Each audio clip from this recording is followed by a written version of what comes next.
Hello বন্ধুরা, welcome to Shiny's bridal makeup and academy. তো দিনটা ছিল 24শে নভেম্বর। আমি পৌঁছে গিয়েছিলাম তেঘরিয়া রানী টাওয়ারে। এখানে ছিল আমার ফার্স্ট ব্রাইড, যাকে আমায় হলদি বা বৃদ্ধি মেকআপ যাই বলো করতে হতো। ব্রাইডের নাম হচ্ছে ঋতুপর্ণা। ভীষণই মিষ্টি এবং তার থেকেও বেশি মিষ্টি ওর ব্যবহার। তো দেখতেই পাচ্ছ, আমি ওকে সকালে বৃদ্ধি মেকআপের জন্য রেডি করে দিয়েছিলাম একদম, এবং তারপরেই আবার দুপুরবেলা আমি পৌঁছে গিয়েছিলাম ওর কাছেই ওকে ব্রাইডাল মেকআপ দেওয়ার জন্য।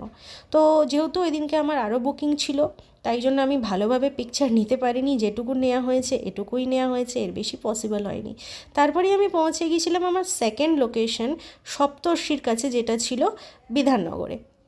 ওখানে গিয়ে দেখতেই পাচ্ছ আমি সপ্তর্ষিকে সাজিয়ে একদম রেডি করে দিয়েছিলাম ব্রাইড হিসাবে। ও ভীষণ মিষ্টি দেখতে ছিল এবং দুজনেই আমার সাজানোতে ভীষণ খুশি হয়েছে। তোমরা অবশ্যই জানিও দুটো সাজানোয় কেমন লাগলো।